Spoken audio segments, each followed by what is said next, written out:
If you'd like to make your NFL games a little more interesting, you've come to the right place. It's the Even Money Podcast with Ross Tucker and Steve Fezzik. Yeah, Vegas, baby, Vegas. It is the Even Money Podcast, presented, of course, by DraftKings Sportsbook, the number one rated sportsbook app. And we are, I don't know if we're the number one rated sports betting show, NFL betting show, but I don't know any that's better. It is absolutely so much fun every week. Once a week, 30 minutes or less, give you all of our bets in the NFL for the week. We get into all kinds of fun stuff in the offseason with guests and their ideas and NFL futures and who they like and NFL draft bets. We do touch on March Madness and horse racing. We get into everything in the offseason. But we flourish during the season. I'm at Ross Tucker NFL on social media, former NFL offensive lineman, bunch of media gigs now. At Ross Tucker Pod is where you can find all the different shows. Ross Tucker Football Podcast, Fantasy Feast, College Draft Podcast, and of course, Andrew Brandt's terrific Business of Sports Podcast. The star of this show, Steve Fezzik. I know a lot of people watching the show, youtube.com/Ross Tucker NFL. They're going to be intrigued by Steve's jersey selection today. Check out Steve, the only two-time winner of the Super Bowl of professional football gambling, the Super Contest at the Westgate, on social media at Fezzik Sports. I must admit, though, Steve, I'm a little bit confused. Tell me about the Rams jersey today. I thought you grew up in Dayton. Were you not a Bengals fan growing up? Absolutely. Bob Trumpy, Isaac Curtis, Kenny Anderson, big Pete Johnson. I was a big Bengal fan in the 70s. Now I'm a fan of whoever I've got money on, Ross. What about 80s? Were you still Bengals fan in the 80s, like Boomer and Ickey Woods? Oh, sure. And, Chris Collinsworth and all the way until, pretty much until I started betting sports for a living. In 93, I started doing it part-time. And then 2000, I was doing it full-time. Somewhere in that corridor, my love for any team dissipated and went away completely. So do you miss that at all? No. It's all, I'm a mercenary. This is all, I'm the guy that I don't understand who, actually, I do like football. I would watch football if I hadn't bet on it. But I got to tell you, I don't think I'd ever watch an NBA game, ever, if I didn't have a bet on it. You had free tickets, I'll go see a movie. Huh. Interesting. You like movies more than sports? If it's a good movie, if it's something like Kingpin or Fast Times at Ridgemont High, absolutely. Kingpin is, I'm so glad you said that. That is one of my favorite movies ever. I would love to watch Kingpin again. I can't remember the last time I watched a movie, period. But to go back and watch, Kingpin is so good. Oh, that makes me happy, Steve. I need you more than ever now, sweetness. Like that. I need you. What's that? When Bill Murray says, I need you more than ever now, sweetness, to his bowling ball. Oh, there's so many. I mean, Bill Murray, when he signed autographs in the lobby and he's like, room 1218. Like he's giving out his room number. I mean, it is, everything about that movie is incredible. Gosh, I didn't even know we were going to get on that subject. So I am serious though, Steve. Like there's 0% of you, 0% that wishes you could just watch a game and just root for a team and enjoy it? Or do you feel like you actually get to kind of root for more teams because you got bets on all these different games? I wouldn't really call it rooting. It's kind of like you're rooting when you pull up your stock portfolio at the end of the year and you want your Bitcoin to go up. Are you a fan of Bitcoin? Are you rooting for them? It's more like you're investing in them. Got it. Okay. Interesting. Well, there's a lot to get to today. We're going to give some of our early thoughts on the Super Bowl. We're going to recap the conference championship games. And we're going to have Steve Fezzik, the great Steve Fezzik, map out what we need to know, what we should be aware of from the standpoint of betting on the Super Bowl, the timeline, time horizon, if you will, which will be good. We will start, though, with a recap of the conference championship games. We'll start with the Bengals and the Chiefs, Steve. By the way, for the week, I was up 1 unit. Steve was up 2 units. We had one best bet. It was the Niners getting the 3.5, which we nailed. That was 2 units for Steve, 2 units for me. It was a best bet. For the season, Steve's back up to plus 61.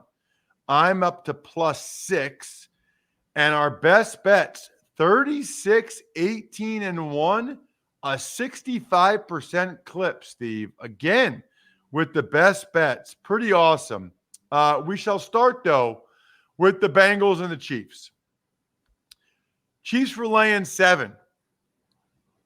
I didn't feel great about the number, but I laid 1 unit with the Chiefs. And being on the sideline, Steve, when it was 21-3, I was feeling pretty darn good about it. It just looked like the Bengals were overmatched. You know, it's like they had gotten this far and had a good year. And then Patrick Mahomes and Andy Reid totally butchered the last play of the first half. And I am convinced, Steve, as a guy that was on the sideline, I'm convinced that that's what changed the whole game. I do believe in momentum. I do believe that gave the Bengals momentum. And I think somewhere deep down in places he doesn't want to admit, Patrick Mahomes realized he damaged the confidence and the trust that Andy Reid had in him a little bit. I think Mahomes knows and knew how big of a screw up that was throwing the ball to Tyreek Hill at the end of the half. And I think it affected him mentally. That's my story, Steve. I'm sticking with it. Yeah, the decision to go for it was absolutely proper. Think about it. You got the Bengals on the money line or on the spread. They're down 11.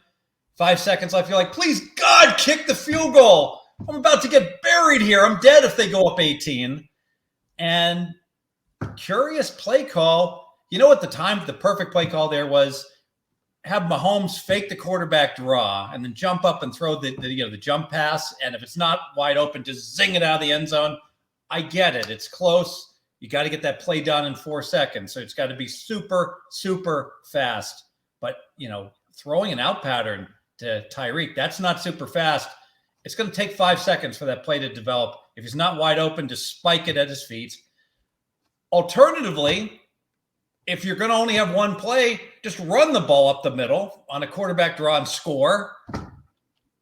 I just don't understand the play call. It was atrocious. And it's on the OC, it's on the head coach, it's on the quarterback, all three.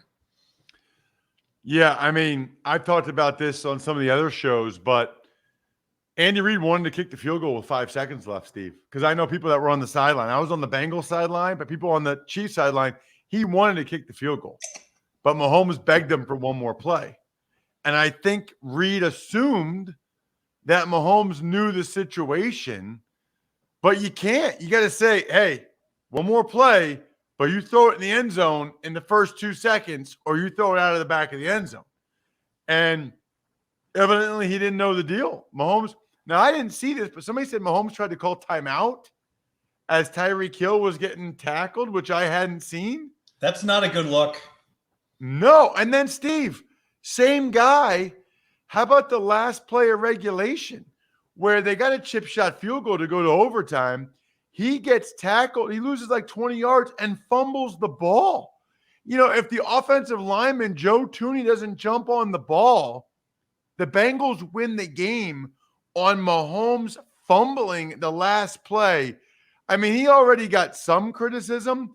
It would have been a lot more if the Bengals won at the end of regulation jumping on the ball. Yet another example of your O-lineman being underappreciated and the quarterback getting all the accolades, Ross. He really saved the game there. But that's 2 examples, Steve, of really questionable football intelligence, football IQ from Mahomes. I mean, there's no way around. And then in overtime, I mean, the loudest that stadium was the whole second half was when they did the coin toss. And those people just went crazy when they won it. And then Mahomes, all three of his passes in overtime were terrible and could have been intercepted. All three of them. I want to talk about this because I get it. The Bengals made the defensive adjustments, accolades to them, and they did really well. But, the media I hate the pass posting media. If Kansas City just came down and scored a touchdown, what would we be hearing from everyone? Oh, we all knew Kansas City was going to win the second they won the coin toss. This game was over. It was obvious, except when it's not obvious and it doesn't play out that way. They do need to change the overtime rules. Just because Kansas City lost this game does not mean it's a fair system. You need to have a system where neither team has an advantage from the coin toss going forward. Then we've got the NFC Championship, where you and I both got the 3.5 points with the Niners and really liked that. The Rams were down 17-7. And I was really happy when they kicked the field goal to make it 17-17 and knew this is probably going to end 20-17 one way or the other. Rams win by 3. You and I win by 0.5 point. I'm not that surprised the Rams won. I guess I am surprised, Steve, that they came back from down 17-7. I wasn't expecting that. Yeah, it was a strange game. It seemed like both teams were tight, trying to give it away. Someone once asked me, what's my favorite number? Without thinking, I responded 3.5, because plus 3.5, Ross, that hook in a close game is worth so much. And we saw it again in this game. Absolutely awesome. All right. So here's the deal, by the way, Steve, before we get to the summary. The greatest quarterback of all time is not just a GOAT on the field. He's a GOAT when it comes to investing too. Interesting, by the way, as it relates to today and the news. He invests in stocks, crypto, and even art.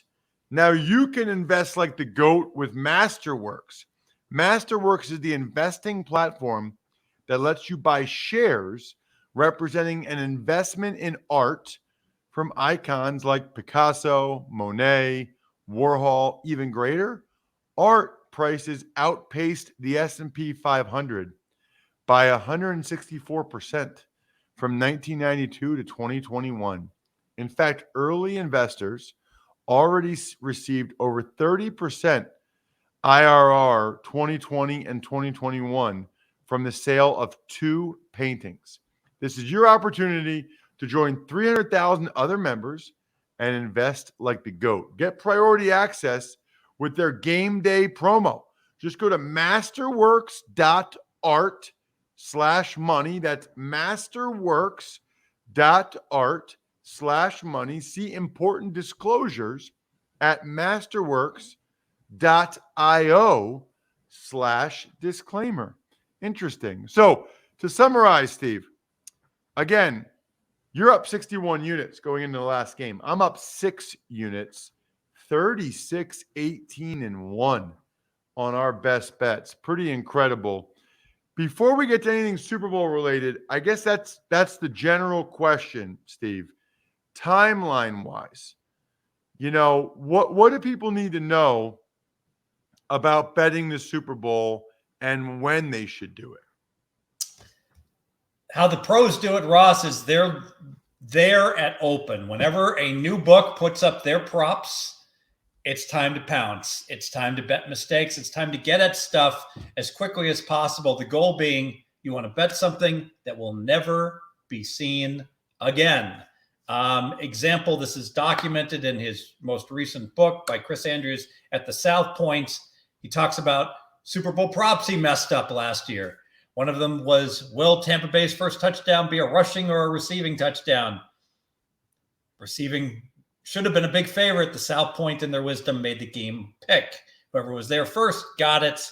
Another one they had, will there be a defensive or special teams touchdown? The no is always a major favorite there, around minus 250. They made the yes the minus 250 favorite.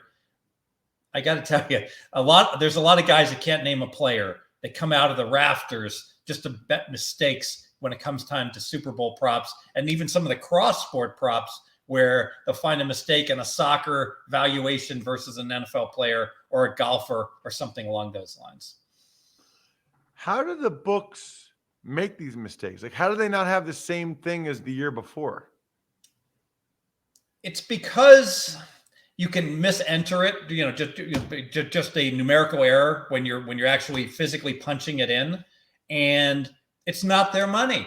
It's Michael Gaughan's money. It's some other guy's money. If it was your money, Ross, and my money, we would never, ever make a mistake. You, as the head of the sportsbook, wouldn't make the mistake. You'd catch it, and I, as your lieutenant, would catch it as well. But it's amazing, and how often do we see this in corporate America? When it's not your money, all of a sudden you see memos and the like that go out that clearly the person's just an autopilot doing their job, typing the numbers without thinking at all. That's interesting. All right. So obviously, is it right, Steve, to say, I feel like if you're going to bet the line or the total, I feel like that's something you either do right away when the number comes out, if you feel like you have the better of the number, or right at close after all the money's come in and you have all the information and you see where it ends up. It depends where you're at and the circumstances on the game. When it comes to the money line, I would say in general, you probably want to bet in most Super Bowls right before the game kicks off, because what do we see? A lot of square recreational bettors, when they bet this game, they'll bet the underdog just on the money line. And it always results in a cheaper money line than what you would get on a comparable spread during the regular season. By example, the Rams are even a 4.5 point favorite right now. That means that on the money line, they should be north of minus 200. They should win this game 2/3 of the time plus. But I'd be shocked if you don't get like a minus 180 on the Rams. And so if you're going to bet this game on the Rams, I would recommend you wait and play money line Rams right before the game starts. You'll probably get your best price that way.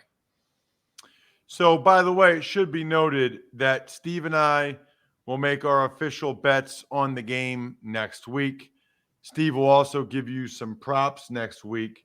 My question, Steve, is the specialty props. Do we go over those next week typically, or today? Is there a time sensitivity to some of these specialty props of the anthem and those kind of things?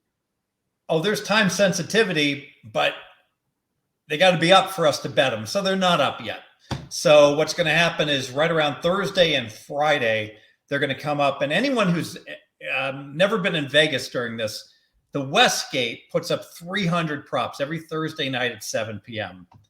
If you like the bar scene from Star Wars, where you'll never see a greater collection of dreamers, strange people, scum, and villainy all together at once. Los Eisley Space Station? No. The Westgate Thursday night. Be there. You'll be entertained. Why? Tell me about it. You have math geeks that are coming in, and you've got people that just like to be part of like the whole industry. A lot of the handicappers all collect together, and you'll see a guy literally wearing like a $15 shirt that has like 100,000 of money in his fanny pack strapped around his thighs to fire in a props 2,000 per game when it looks like he couldn't rub two nickels together. That is amazing. That's really funny. All right, so those will come out later. What about some of the things I'm already seeing? Super Bowl MVP. You can bet on specific players. By the way, 1, 2, 3, 4, 5, 6. Evan McPherson, 7th best odds to be Super Bowl MVP as a kicker. Then you can even bet Super Bowl MVP quarterback or any other position. Super Bowl MVP offensive player, defensive player, winning margin, which is an interesting bet. First touchdown score, I know, is a popular one. First score of the game. Are any of these ones that you ever get involved in or excite you at all, Steve? Very, very rarely. Let me ask you this, Ross. Why are all these long shot bets up at many sports books already. And none of these other specialty props are.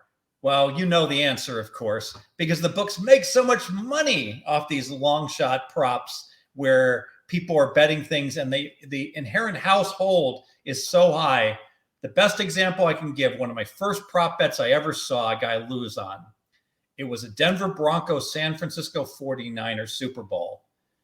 The Niners scored to take the lead. A guy held up his ticket. There it was. First touchdown, Sammy Winder, 5-1. And he says, I can't believe I blew $100 on this guy and ripped it up. Think about that.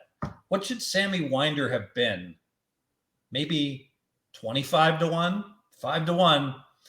Those cockroach bookies just squeezing the customers. 5-1 on Sammy Winder? Yes, sir. Wow. Caesar's Palace. That's unbelievable. Speaking, by the way, of unbelievable, how about, Steve, athletic greens? I started taking athletic greens because I was having some stomach issues and because I read about it and because Andrew Brandt told me on the Ross Tucker Football Podcast that it's amazing. So I wanted better gut health. I thought, okay, I can drink my greens rather than having to eat more vegetables and don't have to take a multivitamin anymore because it takes the place of it. You're absorbing 75 high-quality vitamins, minerals, whole food sourced superfoods, probiotics, and adaptogens. And then it's for less than $3 a day, so less than a coffee. It has over 7,000 five-star reviews. It's lifestyle friendly. To make it easy, Athletic Greens is going to give you a free 1-year supply of immune-supporting vitamin D and 5 free travel packs with your first purchase. All you have to do is visit athleticgreens.com/money. Again, that is athleticgreens.com/money to take ownership over your health and pick up the ultimate daily nutritional insurance. What other things do you need to tell us, Steve, this week as opposed to next week, if anything, about the Super Bowl? I think it's time to break out your Excel spreadsheet, your Google spreadsheet, and start entering as soon as numbers come up on all these players and all these props, what the opening numbers are. So you got a good frame of reference. So you see Cooper Kupp, he's like right around 104.5 right now. And Akers is, I believe, right around 62.5. Write down every one of these guys as these numbers are coming up, and then kind of track it as the week goes on to give you a good feel for, where the money's been coming in and the like. And also, when Cooper Kupp closes 114, don't go bet him over 114. Obviously, everyone is going to bet Cooper Kupp, or they're going to pass. More than likely, the public is. So that would be like the slam dunk. Try to identify what is the public going to bet on. Doesn't necessarily mean it's wrong, but if the public's all going to dogpile onto a certain guy, bet him before the public bets him so you get the best number. Love it. I also love questions from our listeners, and we're getting more and more, Steve, which is very exciting, to the point where Brian, by the way, Ross at RossTucker.com, we guarantee Steve read and responds to your question, by the way, if you take advantage of one of our sponsors like Masterworks, Athletic Greens, AutoZone, whatever. Let's hear the sounder. Let's ask Steve a question. Ever want to ask a professional sports bettor a question? It's time to Ask Steve. All right. This question, Steve, comes to us from Tim Christian. I watch your shows. I like that. YouTube.com/Ross Tucker NFL. I watch your shows with Steve Fezzik every week while I'm working out at the gym, and they are both enjoyable and informative. For years, I have enjoyed decent success with time zone money line parlay bets. Time zone money line parlay bets. I know most experts advise that parlay bets are sucker bets, but I think the way I do it gives you a decent chance at winning. For example, I might parlay an afternoon game with an evening game And if the first game is a winner, then I have options. I can take the points on the team I'm not betting on in the second game, hoping for a middle. Or I can place a small money line bet on the team I'm not betting on to cover the cost of the wager. Or in rare cases, I can let it ride. I've been successful with this method. Have I been lucky, or is this an effective way to play? He gives an example of KC and LA in a 2-team money line parlay. If KC wins, then I can either take San Francisco in the points in the second game for the amount of the first wager, or he can bet San Francisco on the money line to cover the cost of the wager. If he wants to be aggressive, he can let it ride and hope for both teams to win. Hope this makes sense. Looking forward to your feedback. Tim Christian. Oh, it makes complete sense. Don't do it. And here's why. So you go ahead and make your first leg of your parlay money line, parlay to the second leg, which will be later on. Let's say the second leg was the Rams minus 170 by example. All right. The first leg wins. So now you got the second leg minus 170. And now you're advocating, oh, I can play back and lock in a profit by playing the Niners plus 150. But time out. You're not locking in a profit. You're locking in a loss. You already laid minus 170, and now you're going to take plus 150. No. Given you were going to just hedge back a part of your wager, well, on your first wager, just bet that, the big money line, and be done with it.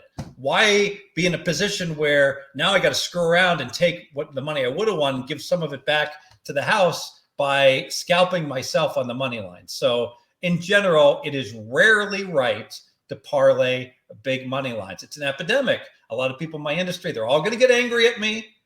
It sells well to say, oh, my money line parlay of the week. No pro makes their money betting that. Now, there are pros who lay minus 350. They'll lay minus 800 on things, but they just don't parlay them to something else. Value is value. The parlay only makes sense if there's a correlation, which there rarely is. And that is why he is Steve Fezzik. Fez, you are amazing. There's a lot more questions that we'll get to, especially in the offseason. This is like, this guy is a treasure trove of information, and you guys have the ability to go ahead and ask him a question. Email me, ross@rosstucker.com. Put in the subject line, even money or for Steve or whatever you want to do. We will have our Super Bowl special next week. Really looking forward to it. Then we'll do a little recap after the year. We'll start to get into future stuff, the NFL draft. I love when we have guests on and they kind of go over their betting strategy. Sometimes Steve even nicely eviscerates the guests, which is always entertaining for me because I really don't care. He is at Fezzik Sports on social media. I'm at Ross Tucker NFL. We are at Ross Tucker Pod. Love more and more people are watching. YouTube.com/Ross Tucker NFL. You got something, Steve? Don't get Munsoned on the Super Bowl. Don't bet 10 times what you normally bet on a side just because it's the big game. No Munsoned. Love Steve. You see that? That was bringing back the very start of the show when we were talking about Kingpin. By the way, that woman is a bold-faced liar. I'm not going to say the rest of that line, but it's one of my favorite lines in movie history. Other than that, good luck, everybody. Hope you guys win some money on whatever you... Thanks for listening to the Even Money Podcast. Make sure to also subscribe to the Ross Tucker Football Podcast, the Fantasy Feast, Business of Sports, and the College Draft. All available at Apple Podcasts, rosstucker.com, or wherever podcasts can be found. A lot of times on the show, I mentioned DraftKings. Here's what you need to know. You got to be 21 or older, New Jersey, Indiana, or Pennsylvania only. New customers only. Restrictions apply. See DraftKings.com/sportsbook for details. Gambling problem, call 1-800-GAMBLER, or in Indiana, 1-800-9-WITH-IT. By the way, if what I was talking about included a deposit bonus, doesn't always, sometimes it does. Deposit bonus requires 25 times playthrough, and deposit bonuses are paid out in site credit.